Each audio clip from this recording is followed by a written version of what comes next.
Hello and welcome to the Popcorn Muncher YouTube channel. My name is Tom Beasley and I am the editor of the Popcorn Muncher.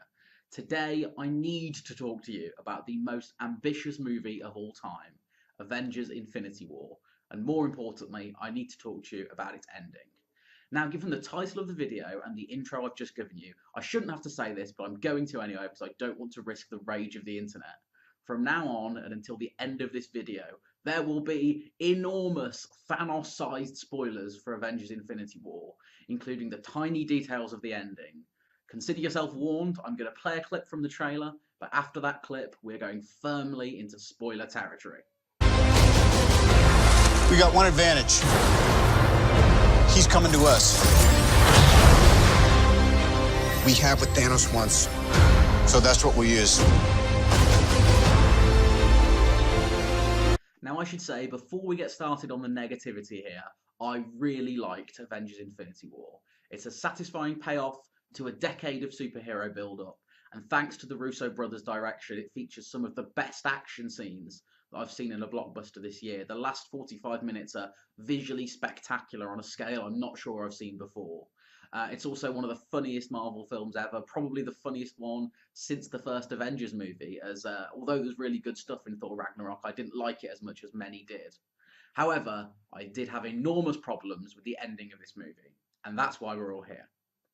One of the things that Avengers Infinity War has been praised for in all of its 5-star reviews is the introduction of major life and death stakes to the MCU. And that's certainly true in the early stages, because within the first scene, we see Heimdall and Loki killed without any doubt in the world. It's a way that almost certainly seems definitive for these characters, although you can never be sure with the God of Mischief. As the movie goes on, we also see Gamora sacrificed in a heart-wrenching moment to allow Thanos to get hold of the Soul Stone, and then Vision is killed in the final act in order for Thanos to tear the Mind Stone from his head, unite the Infinity Gauntlet, grant himself the power of all 6 Infinity Stones, and therefore the ability to wipe out half of the universe with a click of his fingers, like a genocidal remake of West Side Story. So that's exactly what Thanos does, and the film culminates in a 5-minute montage that sees around half of the major MCU characters fade to dust in scenes that have reduced many Marvel fans to tears, shock, and rage. If this were really the Marvel Universe, plenty of those people who have seen the injustice of Infinity War would currently be in the midst of their own supervillain origin stories, planning to tear down Marvel HQ, along with the Russo brothers, the writers Marcus and McFeely, and everyone else who was involved in making this film happen. Indeed, when this finale first began to unfold, I was completely on board with every moment of it. It was certainly brave of Marvel to kill off a handful of very major characters, I thought, and this would set up an intriguing landscape for the 4th Avengers movie next year. However, there was a point at which it all went too far. The same fans who the movie was supposed to be devastating for will know that Marvel has already scheduled in a Spider-Man Homecoming sequel and a 3rd Guardians of the Galaxy movie, and they aren't going to leave the Black Panther money on the table after a $1 billion debut movie. As fun as it would be to see James Gunn try to construct an entire Guardians movie with just Rocket and Nebula to play with, it just ain't happening. In killing off so many characters, Marvel simply pushed the credibility of that ending a step too far, and now there's no chance that all of these deaths will stick. We will almost certainly still see a slimmed down cast after the events of Avengers 4, but the click of Thanos' fingers is ripe for a retcon. And unfortunately, due to the way it was done, if one of those characters comes back from the dead, they pretty much all will. In fact, the only characters who stand a chance at staying dead are the aforementioned ones who were killed off before Thanos assembled the full gauntlet. Marvel came within an inch of introducing real stakes to their story, only to blow it with their own ambition. The worst element of the conclusion, though, is that the film has already introduced its way out. Midway through Infinity War, we see Doctor Strange having some sort of supernatural fit, and he reveals he has analysed 14 million potential future scenarios, and that there is only one scenario in which the Avengers win. Not a couple, not 3 or 4, just the one. It's then Strange who hands over the Time Stone voluntarily to Thanos, and just before he fades to dust at the end, he turns to Tony Stark and says that it was the only way. It's a clear suggestion that, at least to an extent, this was all part of his plan.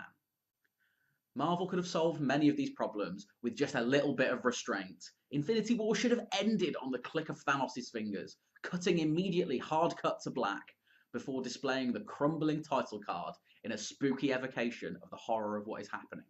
This would have raised the question of who will die, really whetting the appetite for Avengers 4. It's the sort of finale you'd expect from a TV show, perhaps, rather than a film. But given that we're only waiting a year for the next Avengers installment, that's the kind of gap you get between seasons anyway. It would even have allowed for the same post-credit scene. The deaths of Nick Fury and Maria Hill would show the power of Thanos and the Gauntlet, while also providing the tease for Captain Marvel. The Infinity War footage that was actually the last 5 minutes of this film could have been saved and used to provide a stark, shocking opening to Avengers 4, where you don't have time to analyse what might have happened. You don't have time to analyse what Doctor Strange has said because you're reeling from the shock of these deaths. What you've created here is the potential for a year of smug, condescending videos like this one, in which overconfident nerds trash a scene that came within a whisker of being a ballsy, impactful ending. It's ironic that Marvel has tried so hard to create stakes that it has ultimately ended up crushing them. I've now seen Infinity War twice, and on a second viewing, with the shock value diminished, the ending of the movie holds absolutely zero weight, with the exception of Tom Holland's heartbreaking evocation of David Tennant's regeneration scene. I didn't want him to go either. There's a golden rule in popular culture that no major character is ever dead until we see a body, which means that the retcon potential is clear for all of these deaths. Of course, I could be wrong, and maybe Avengers 4 will simply be a depressing wander through a universe in which everyone is dead, Tony Stark cries a lot, and Thanos just chills out in that little hut we saw him in at the end. I'll be okay, I guess, as long as Cap keeps the beard, though. That would be one death too far. But let me know what you think of it all. Were you impressed by the ending of Infinity War? Do you think the deaths will stick, or how will they resolve it in the next film? Let me know in the comments section, leave me a reply, but also be sure to like this video and subscribe to the channel for all of our other videos, including box office roundups, top fives, lots of fun opinions. You can also head over to the popcornmuncher.com for a load more Infinity War coverage, whether it's listicles, whether it's preview pieces, or whether it's a podcast reviewing it, a review of the film by my colleague Luke, and soon a spoiler-filled podcast where we unpack all of these big revelations. But in the meantime, thank you so much for watching this video, and I will see you next time, as long as I don't fade to dust.